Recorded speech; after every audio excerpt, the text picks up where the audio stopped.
xingado ministros do Supremo Tribunal Federal, tem feito ataques sem prova nenhuma ao sistema eleitoral brasileiro. O senhor chegou, inclusive, a ameaçar não ter eleição no Brasil, como se coubesse ao senhor decidir uma coisa dessas. Candidato, com franqueza, o que é que o senhor pretende, ou o que é que o senhor pretendeu com isso? O senhor pretendeu, por acaso, criar um ambiente que, de alguma forma, permitisse um golpe, contra o qual, inclusive, a sociedade civil se manifestou agora com a divulgação de 2 manifestos ou outros manifestos em defesa da democracia? Primeiro, você não está falando a verdade quando fala xingar ministros. Isso não existe. Isso não existe. É um fake news da sua parte. Outra coisa, eu quero é transparência nas eleições. Vocês, com toda certeza, não leram o inquérito de 2018 da Polícia Federal, que inclusive está inconcluso. E aquela pergunta que eu sempre faço: se você pode botar uma tranca a mais na sua casa para evitar que ela seja assaltada, você vai fazer ou não? Então esse é o objetivo disso que eu tenho falado sobre o Tribunal Superior Eleitoral. E outra coisa, em 2014 tivemos eleições, no segundo turno o PSDB duvidou da lisura das eleições e contratou uma auditoria. E a conclusão da auditoria do PSDB, que as urnas são inauditáveis. E só para ficar bem tranquilo aqui, mano, 2018 houve uma denúncia de fraude e a senhora Rosa Weber determinou que fosse aberto um inquérito pela Polícia Federal para apurar a fraude, que obviamente, se houve fraude eu ganhei, quem fraudou seria eu. A PF começou a apuração. E quem informou o que eu vou te falar aqui para a PF foi o Tribunal Superior Eleitoral. Numa das partes do inquérito está assinado pelo chefe do TI do TSE que hackers ficaram por 8 meses dentro do TSE, inclusive com a senha de um ministro de nome Banhos, além de senha de outros 5 servidores. Imediatamente a Polícia Federal pediu os logs, as impressões digitais do que ocorreu nas eleições de 2018. O TSE podia ter informado no mesmo dia, mas 7 meses depois, o TSE informou que os logs haviam sido apagados. Então a grande interrogação é exatamente essa daí. Nós temos que evitar que dúvidas pairem por ocasião das eleições agora desse ano. A gente nada mais além disso. É curioso que o senhor se refira a esse episódio, porque o senhor, inclusive, foi acusado de ter divulgado informações sigilosas de investigações inconclusivas. Mas sobre a transparência que o senhor afirma defender das urnas, órgãos fiscalizadores como o Tribunal de Contas da União, a Advocacia Geral da União, associações de juízes, associações de juristas, associações de delegados da Polícia Federal, todos já atestaram a segurança das urnas eletrônicas. Eu vou além. A transparência e a segurança das urnas eletrônicas tem sido motivo de orgulho da maioria da população brasileira. Agora, o senhor começou a sua resposta afirmando que eu tinha cometido fake news. Em nome da verdade, candidato, o senhor xingou o ministro do Supremo de canalha. O senhor fez isso com o microfone. Então, e ele vinha fazendo contra mim. Mas, candidato, eu lhe perguntei qual era o seu propósito. Lembra a pergunta que eu fiz ao senhor? Qual era o seu propósito? Falou ministro. Foi um ministro específico. Senhor. Tá refeita aqui a dúvida? Mas não, é que o senhor disse que eu cometi fake news. Só para esclarecer, a pergunta que eu lhe fiz é: qual era o seu propósito ao xingar um ministro de canalha e ameaçar não permitir que as eleições fossem realizadas, se isso não lhe compete fazer? Não é uma atribuição do presidente da República, é uma atribuição constitucional, candidato. Quem vem sendo perseguido o tempo todo por um ministro supremo sou eu. Um inquérito completamente ilegal. E as medidas que vinham sendo tomadas por esse ministro eram contestadas. Lá atrás, inclusive, a procuradora Raquel Dodge deu um parecer para que esse inquérito deixasse de existir. E continua existindo. A temperatura subiu. Hoje em dia, pelo que tudo indica, está pacificado. Espero que seja uma página virada. Até você deve ter visto, por ocasião da posse do senhor Alexandre de Moraes, um certo contato amistoso nosso lá. E pelo que tudo indica, está pacificado. E quem vai decidir essa questão de transparência ou não, serão, em parte, as Forças Armadas que foram convidadas a participar da Comissão de Transparência Eleitoral. As Forças Armadas são uma das partes, né, desse grupo que analisa a segurança. A grande questão não é nem a presença das Forças Armadas, candidato. A grande questão que se dá é que o senhor se coloca como patrono das Forças Armadas e a forma como o senhor ataca o sistema eleitoral é que causa ruído e que causa uma certa intranquilidade no ambiente. Teremos eleições, o ministro Alexandre de Moraes acabou de assumir. Amanhã ele tem um encontro, pelo que me parece, um encontro com o ministro da Defesa para tratar desse assunto sobre transparência eleitoral. Eu tenho certeza que o ministro Alexandre de Moraes vai conversar e chegar a bom termo essa questão de eleições. Agora, precisei provocar para que chegasse a esse ponto. Pode ter certeza que vão ter eleições limpas e transparência no corrente ano. O senhor costuma dizer que defende a liberdade, mas a impressão que dá quando a gente vê manifestações de apoiadores seus é de que nem todos têm a mesma percepção daquilo que o senhor defende, porque é muito comum vermos apoiadores seus defendendo medidas absolutamente inconstitucionais, fechamento do Congresso, fechamento do Supremo Tribunal Federal, golpe militar, intervenção militar com Bolsonaro, essas coisas são ditas. Inclusive tem uma frase que é muito ouvida também nessas manifestações por parte desses grupos que é: eu autorizo. No entanto, o senhor não os desautoriza, candidato. Isso é uma sinalização ruim dessa parcela de apoiadores? Você vê as manifestações nossas sem qualquer ruído, uma lata de lixo sequer virada nas ruas. Eu considero como liberdade de expressão. Essas, artigo 142. O que é artigo 142? É um artigo da Constituição, que eu não entendo da maneira como alguns pouquíssimos entendem. Quando alguns falam em fechar o Congresso, é liberdade de expressão deles, eu não levo para esse lado. E para mim isso aí faz parte da democracia, não posso ser eu ameaçar fechar o Congresso, ou o Supremo Tribunal Federal. Então, Bonner, eu não vejo nada demais, vejo como liberdade de expressão, como alguns falam em AI-5, nem existe mais AI-5. Você querer punir alguém por ter levantado uma faixinha no meio da multidão AI-5, bom, isso aí é uma coisa que, no meu entender, não leva a lugar nenhum. Agora, o outro lado... Eu não quero interrompê-lo, mas é que o senhor disse algo muito... Perdão, candidato, o senhor disse algo muito importante ainda há pouco. O senhor disse, referindo-se ao ministro Alexandre de Moraes, que teremos eleições, elas serão limpas, etc. Com o intuito de tirar esse estresse, tirar a intranquilidade desse momento eleitoral do Brasil, o senhor não quer aproveitar essa oportunidade diante de milhões de brasileiros para assumir um compromisso eloquente de que vai respeitar o resultado das urnas, seja ele qual for? Seja qual for, eleições limpas devem e têm que ser respeitadas. O senhor limpas vai respeitar... e transparentes tem que ser respeitado. Está atestado que as eleições brasileiras são limpas e são transparentes e que as urnas são auditáveis. Isto posto, eu lhe pergunto mais uma vez. O senhor vai assumir um compromisso diante de milhões de brasileiros de respeitar o resultado das urnas e estimular os seus seguidores a fazer o mesmo, candidato? Serão respeitados os resultados das urnas desde que as eleições sejam limpas e transparentes. Como você disse que são auditáveis, em 2014 não aconteceu isso. Mas tudo bem, vamos botar um ponto final nisso? O senhor vai botar um ponto final? Vamos para outra pergunta, outro assunto. Então, vamos respeitar os resultados. Nós temos uma declaração importante do candidato Bolsonaro assumindo publicamente o respeito ao resultado das urnas de outubro. Renata. Pandemia, candidato. Nos momentos mais dramáticos, o senhor imitou pacientes de Covid com falta de ar. Sobre as mortes, o senhor disse, e daí, eu não sou coveiro? O senhor estimulou o uso e usou dinheiro público para comprar medicamento comprovadamente ineficaz contra a Covid. O senhor desestimulou a vacinação. O senhor não teme ser responsabilizado, senão pelos eleitores, pela história?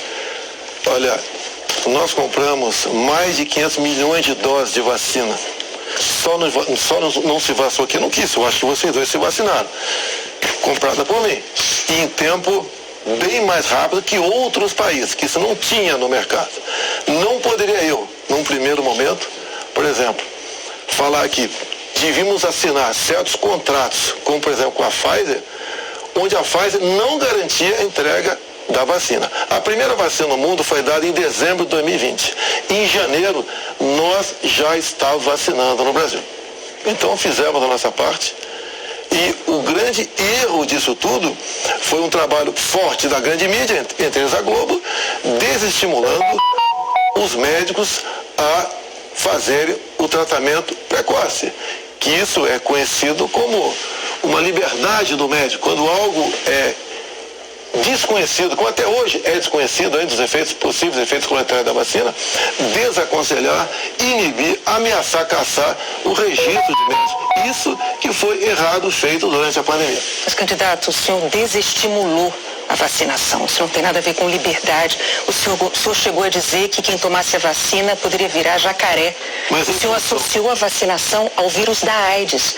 E mais, quanto às vacinas, a Pfizer esperou 93 dias por uma resposta quando a empresa procurou o governo para tratar de vacina. A Coronavac, o senhor desautorizou o ministro e chegou a suspender a compra da vacina. Não houve suspensão da minha parte.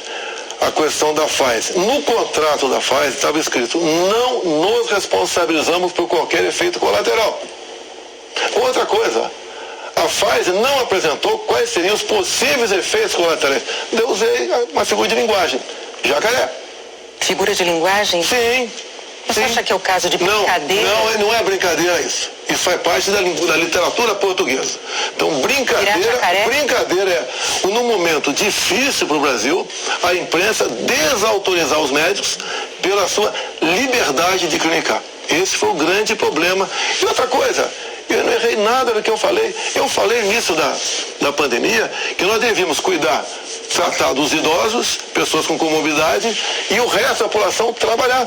Isso eu falei e não errei. Hoje, muitos países já falam que o lockdown foi um erro, que as pessoas se contaminavam muito mais em casa do que nas ruas. E outra coisa, se falava em fazer o que o lockdown?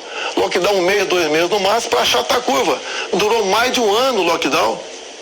E até hoje continua gente falecendo por Covid. Ou seja, o lockdown serviu sim para atrapalhar a nossa economia e contaminar mais pessoas ainda em casa.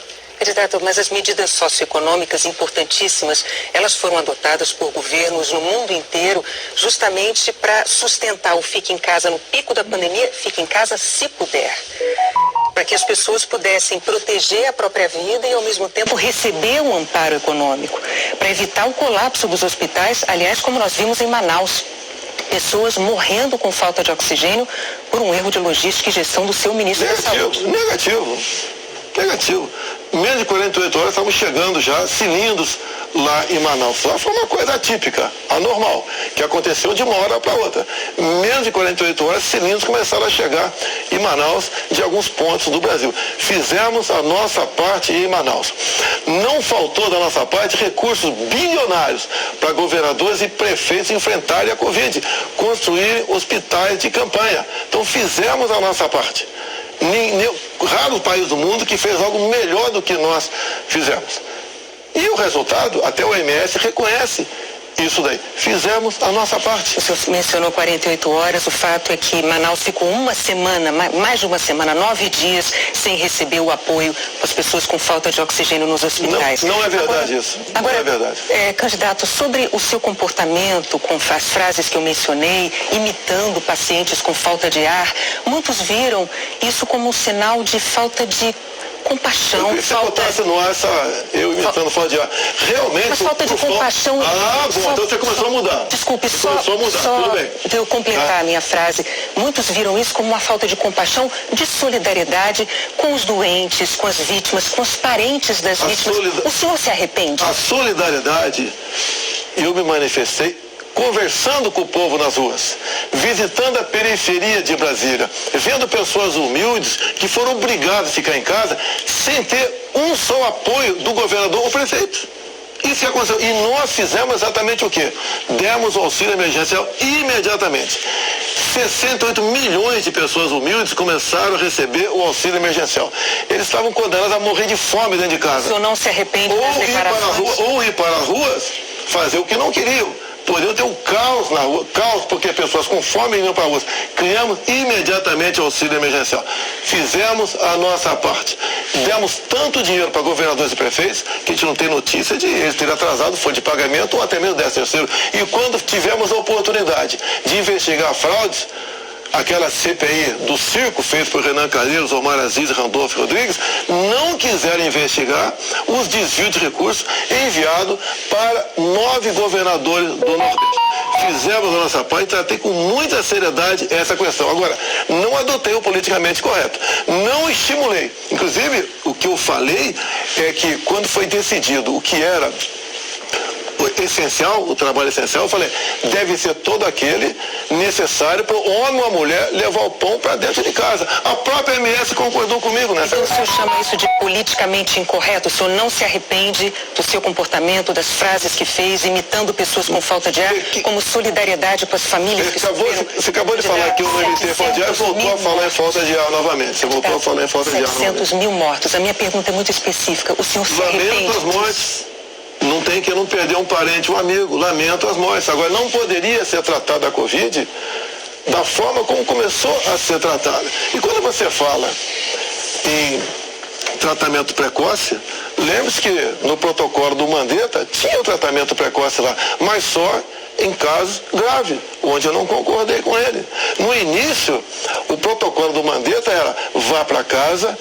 Quando sentir falta de ar, procura um hospital. Eu falei, procurar para quê se não tem remédio? E não tinha vacina também naquele momento. Bom, vamos falar de economia? Eu só queria observar, a Renata não retirou observação sobre o fato de o senhor ter imitado pessoas com falta de ar. Ela disse, não. Ela disse que o senhor imitou gente com falta de ar e que faltou também a solidariedade. Foram as duas coisas. Isso eu não respondi. Mas, candidato, o senhor já deixou claro que o senhor acha que mais brasileiros se contaminaram por ficar dentro de casa sem se expor. Não, o senhor disse isso. Nova York, mostra isso aí. O senhor disse isso. Então, vamos agora para a economia. Dentro de casa que fora de casa. Vamos para a economia. Vamos para a economia, que é um tema que o senhor também gostaria de abordar certamente. Em 2018, como candidato, o senhor disse assim, numa entrevista: eu sei do que é que o povo precisa. Inflação baixa, taxa de juros menor, dólar menor. Aí veio o seu governo, os juros básicos da economia dobraram, a inflação mais que dobrou, o dólar que estava em R$ 3,90 está em mais de R$ 5. É verdade que tudo isso se deu num cenário de pandemia e num cenário também de guerra na Ucrânia. Ocorre que esse cenário não mudou, né? A pandemia não acabou, infelizmente, e a guerra da Ucrânia é uma realidade ainda. Pergunto, candidato, qual é o seu plano, uma vez reeleito, para cumprir num segundo mandato as promessas que o senhor fez em 2018 para a economia? Primeiro, as promessas foram frustradas pela pandemia, por uma seca enorme que tivemos no ano passado e também pelo conflito da Ucrânia com a Rússia. Se você pegar os dados de hoje, você vê o Brasil como talvez o único país do mundo com uma deflação. Um país onde vai ter uma inflação menor do que, por exemplo, a Inglaterra, menor que os Estados Unidos. Você vê também que a taxa de desemprego tem caído no Brasil. Os números da economia são fantásticos, levando-se em conta o resto do mundo. Nós não podemos... Se fosse apenas o Brasil com esses problemas, eu seria o responsável. O que nós pretendemos fazer? É continuar exatamente na política que estamos fazendo desde 2019. A grande vacina a favor da economia em 2019 foram reformas, como por exemplo da Previdência. Foi, por exemplo, a Lei da Liberdade Econômica. Foi a modernização das NRs, das normas regulamentadoras. Milhares de normas nós deixamos de lado, nós revogamos. Então, a grande reforma da economia foi feita, a grande vacina foi feita em 2019, que fez com que nós pudéssemos suportar 2020. Nós pegamos 2020 e 2021 e tivemos um saldo positivo de quase 3 milhões de empregos no Brasil. Diferente de 2014 e 2015, que tivemos uma perda de quase 3 milhões de empregos no Brasil. Isso é sinal do quê? Competência da equipe econômica. Programas como, por exemplo, o Pronamp e o BEM preservaram mais de 10 milhões de empregos no Brasil. O próprio auxílio emergencial, num primeiro momento R$ 600, fez com que a economia, em especial nos pequenos municípios, o município não colapsasse. Então, Então essas medidas, entre outras, fizeram a gente romper 2020 e 2021. 22, quando veio a guerra agora, problema nós tivemos. Fui na Rússia negociar fertilizantes com o presidente Putin. Se não tivesse ido, não teria fertilizante para nossa safra agora, desse segundo semestre. Não, isso é importante. Não. Isso garantiu que a segurança alimentar do nosso Brasil e do mundo. Só para concluir então, num segundo mandato, o senhor daria sequência aos planos que foram estabelecidos e desenvolvidos no primeiro. Bonner, você vai ver, Bonner, nós somos o 7º país mais digitalizado do mundo. Tá? Nós fizemos muita coisa no Brasil, atendemos realmente a todas as camadas da sociedade. Só agora, na questão do IPI, a proposta do Paulo Guedes, que está parada no Supremo Tribunal Federal, nós pretendemos diminuir impostos de 4 mil produtos em 35% de IPI. Para o segundo mandato. Não, desse agora. É que a proposta parou no Supremo Tribunal Federal. Às semanas. Agora, senhores, para que a gente possa abordar Só 2 meses a redução do IPI, não foi de agora. Para que nós possamos abordar nessa entrevista o maior número de temas, vamos prosseguir, vou falar sobre meio ambiente. Em 2020, o seu então ministro do Meio Ambiente, Ricardo Salles, disse que era para aproveitar que a imprensa toda estava focada na cobertura da pandemia para ir desregulamentando as leis ambientais, o que ele chamou de passando a boiada. Fato é que no seu governo a taxa anual de desmatamento da Amazônia deu um salto, é a maior em 15 anos. O senhor continua apoiando essa política de desregulamentação? Olha, você tem que pensar que na Amazônia você tem quase 30 milhões de habitantes lá. Tem 30 milhões de brasileiros na Amazônia. Primeira preocupação é essa. Outra, qualquer propriedade lá tem que preservar 80% e pode usufruir de 20%. Eu tentei, nos primeiros 2 anos de mandato, fazer a regulação fundiária, para saber, por exemplo, qualquer local desmatado ou com foco de calor, de quem é o CPF daquela propriedade. O presidente da Câmara não colaborou para botar essa proposta avante. Agora, quando se fala em Amazônia, por que não se fala também agora na França, que há mais de 30 dias está pegando fogo? A mesma coisa está pegando fogo na Espanha e Portugal. Califórnia pega fogo todo ano. No Brasil, infelizmente, não é diferente. Acontece. Grande parte disso aí, alguma parte disso aí é criminoso, sei disso. Outra parte não é criminoso. É o ribeirinho que toca fogo ali na sua pequena... Uma coisa é incêndio natural, outra coisa é o desmatamento. Mas tem incêndio, o Pantanal sul-mato-grossense é comum pegar fogo de forma espontânea. Agora, candidato, a favor das críticas dos especialistas à sua política ambiental, tem os números. No seu governo, a taxa anual de desmatamento da Amazônia saltou de 7.500 km² em 2018 para 13 mil ano passado.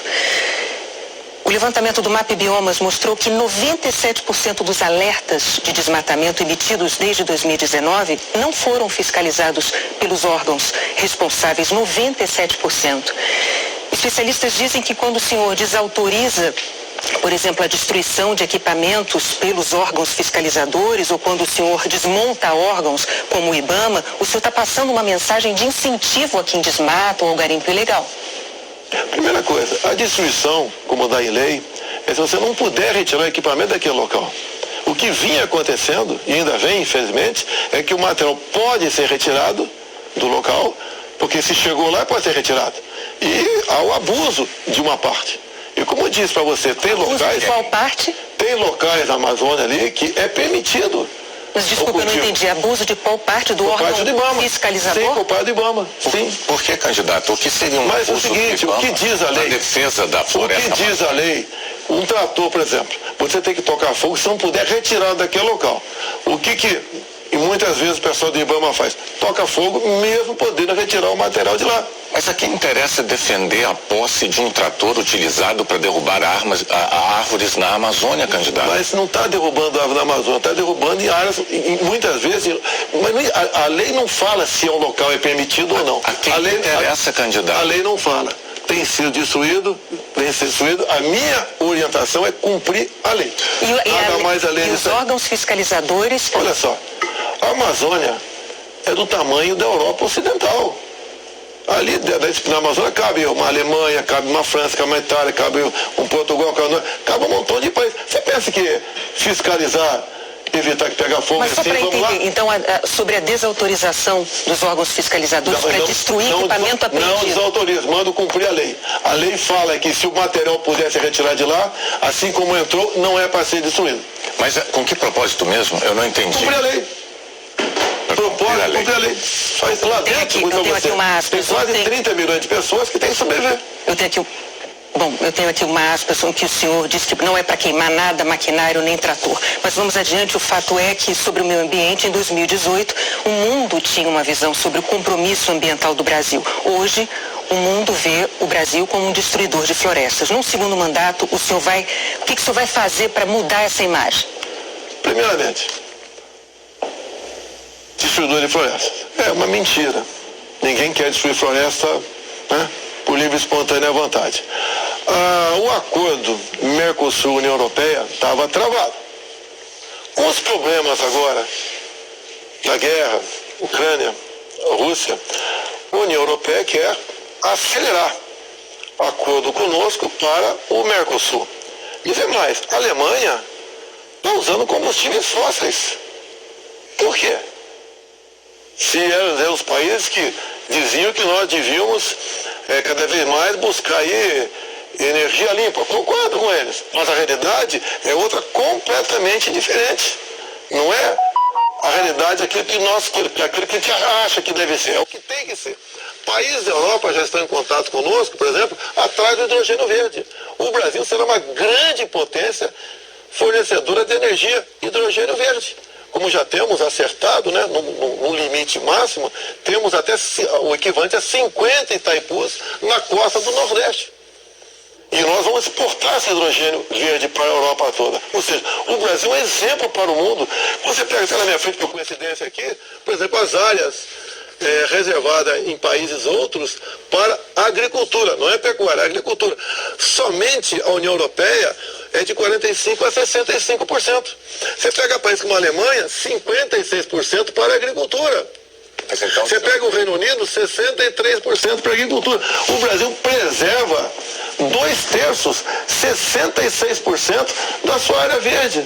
O Brasil não merece ser atacado dessa forma. Porque, no fundo, há um interesse no agronegócio. É deixar o Brasil de lado. Agora, cada vez mais o mundo vê, como a própria presidente do OMC disse, há 2 meses, 3 meses atrás, disse o quê?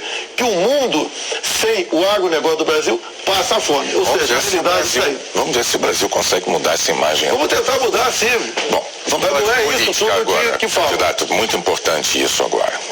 Está também nas atenções por motivos claros. Em 2018, o senhor candidato à presidência, o senhor se apresentava como o candidato da antipolítica e o candidato contra o Centrão. Na convenção do seu partido, o general Heleno chegou a cantar, se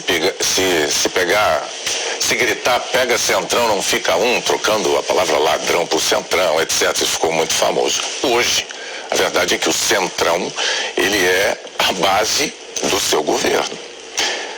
Na semana passada, quando o senhor estava saindo lá do Palácio da Alvorada, inclusive o senhor enfrentou lá um incidente com aquele youtuber que foi cobrar do senhor essa aliança do seu governo com o Centrão. Eu pergunto, por que eleitores como aquele, que se sentem traídos pelo senhor, acreditariam nas suas promessas de agora? Você está me estimulando a ser ditador. Eu, candidato? Você. Porque o Centrão são mais ou menos 300 parlamentares. Se eu deixar de lado, eu vou governar com quem? Não vou governar com o parlamento. Então você está me estimulando a ser um ditador. São 513 deputados. 300 são de partidos de centro, pejorativamente chamados de Centrão. O lado de lá, os 200 que sobram, pensando no PT, PCdoB, PSOL, Rede. Não dá para você conversar com eles. Até eles não teriam número suficiente para aprovar sequer um projeto de lei comum. Então, os partidos de centro fazem parte, em grande parte, da base do governo para que nós possamos avançar em reformas, como temos avançado em muitas coisas. Como, por exemplo, através do Centrão, nós conseguimos o Auxílio Brasil de R$600 para 20 milhões de famílias. Dá para imaginar isso? E olha só, os partidos de esquerda votaram contra o parcelamento dos precatórios, que era condição para a gente dar lá atrás R$400 de Auxílio Brasil para esses mais necessitados. Então o PT votou contra o Auxílio Brasil de 400. Não, votou contra a questão dos precatórios. Parcelamento, que sem parcelamento você não tem como conseguir recurso no orçamento para pagar os 400. Assim como agora o PT também votou contra, tá? Ou melhor, discursou contra os R$600 e votou favorável. A questão política, assim como a questão de poucos meses, para diminuir o preço da gasolina no Brasil, todos os senadores do PT votaram contra a redução de semestre no Senado. Agora vamos lá, candidato. Agora, como é que eu vou trabalhar com o parlamento sem os partidos de centro? Mas a questão, o senhor disse que eu estou estimulando o senhor a ser ditador. Está estimulando, sim. Por favor, candidato. Não, longe de mim, não, eu não estimulei nada. É que a questão é a seguinte. Em 2018, o senhor chegou a dizer, até com propriedade, que governos anteriores tinham feito alianças com o Centrão. Mas o senhor disse criticamente que esses governos anteriores tinham feito nomeações com interesse político partidário e que isso tinha tudo para dar errado. O senhor chegou até a concluir assim: por isso eu não integro o Centrão. Mas recentemente, há dias, o senhor, com muita naturalidade, disse assim: eu sempre fui do Centrão, eu vim do Centrão. Aí eu tenho que perguntar ao candidato, em nome da clareza para os eleitores, em qual dessas duas afirmações o eleitor deve acreditar? O senhor sempre foi do Centrão?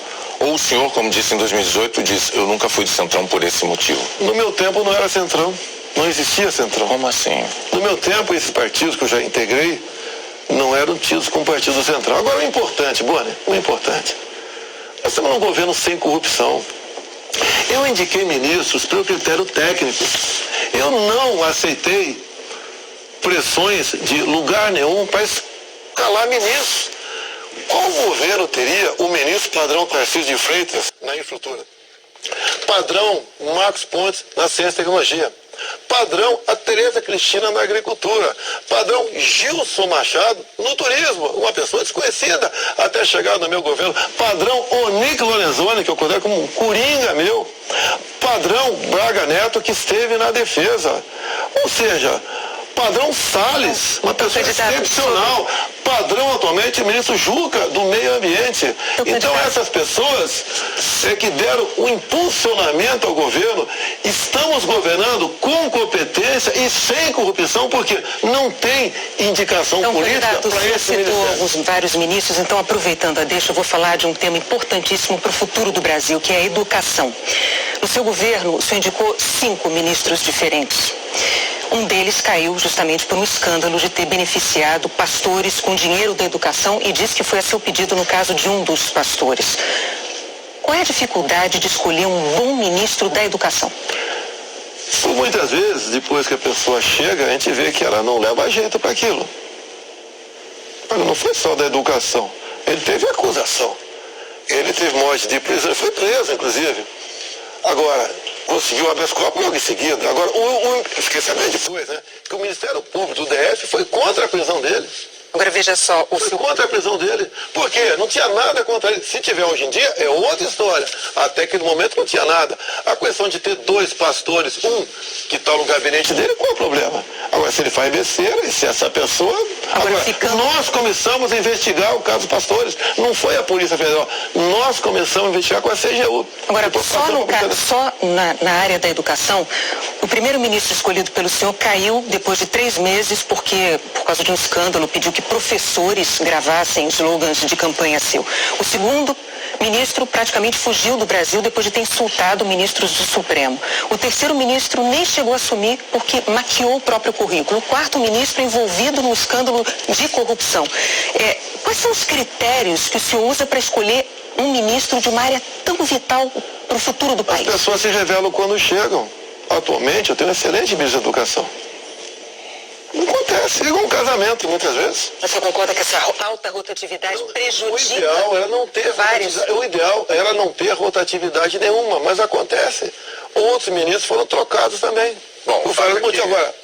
Depois desse escândalo do MEC... Que escândalo do MEC, Bonner? A saída do ministro... A saída é escândalo, MEC? Não é escandaloso, candidato. Um ministro destinar dinheiro da educação para 2 pastores dizendo que o presidente da República indicou um deles. Cadê o duto cadê o duto do dinheiro vazando ali? Cadê o dinheiro? Candidato, cadê o dinheiro aparecer? Você não sabe? E está me acusando? Não está acusando o senhor tem todo o direito de achar que não foi um escândalo. Nós vamos adiante.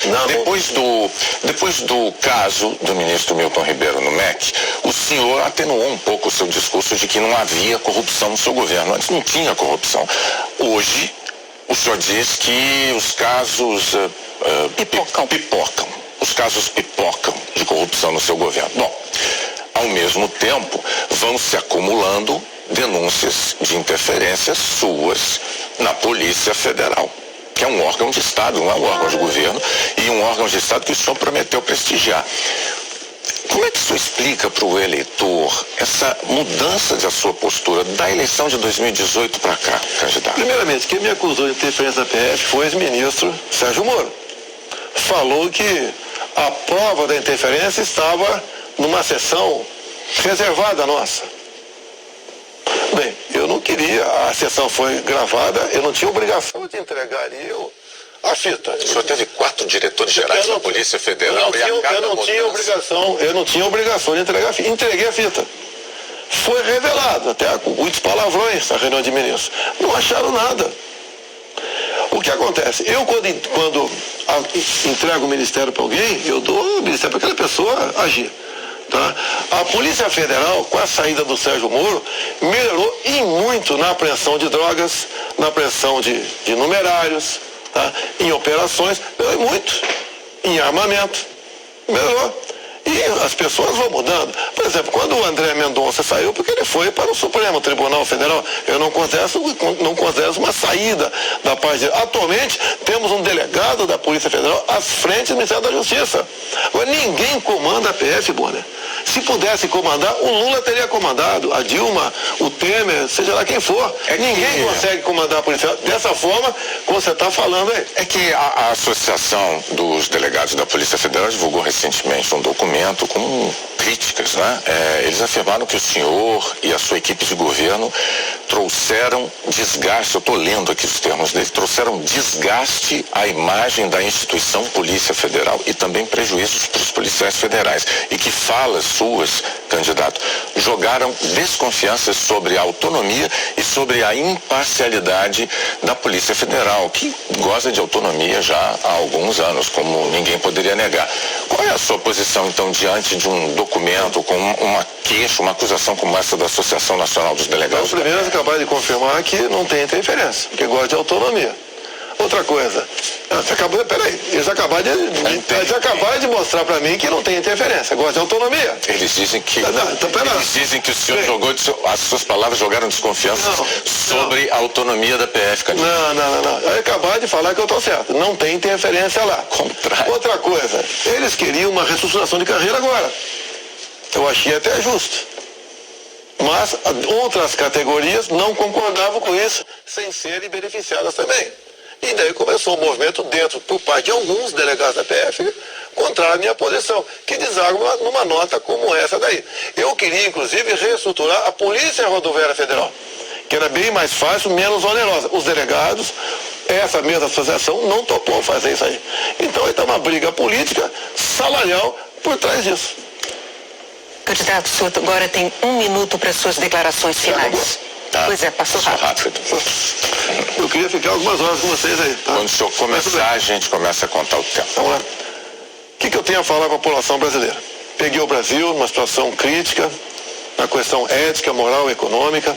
Começamos a trabalhar. Tá? Fizemos muita reforma em 2019. Infelizmente tivemos a Covid. Depois tivemos a guerra lá fora. Tá? Tivemos uma seca enorme. E nós fizemos tudo possível para que a população brasileira sofresse o menos possível. Isso nós fizemos. Hoje você nota o preço do combustível caiu assustadoramente, nada de canetada, com o trabalho nosso junto ao parlamento brasileiro, conseguimos R$600 de Auxílio Brasil para 20 milhões de pessoas mais pobres, conseguimos a transposição do São Francisco, que estava parado desde 2012, levando água para o Nordeste.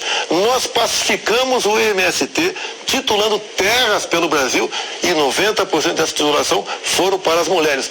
Criamos um PIX, tirando dinheiro de banqueiros, fazendo com que a população pudesse se transformar muitos em pequenos empresários, um PIX sem qualquer taxação em cima do PIX.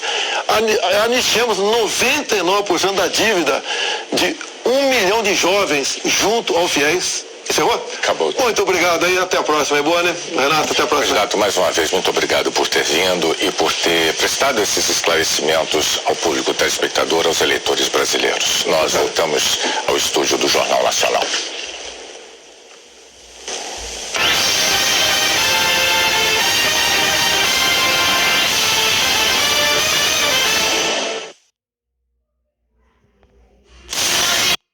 Reeleito no primeiro turno. Meu presidente.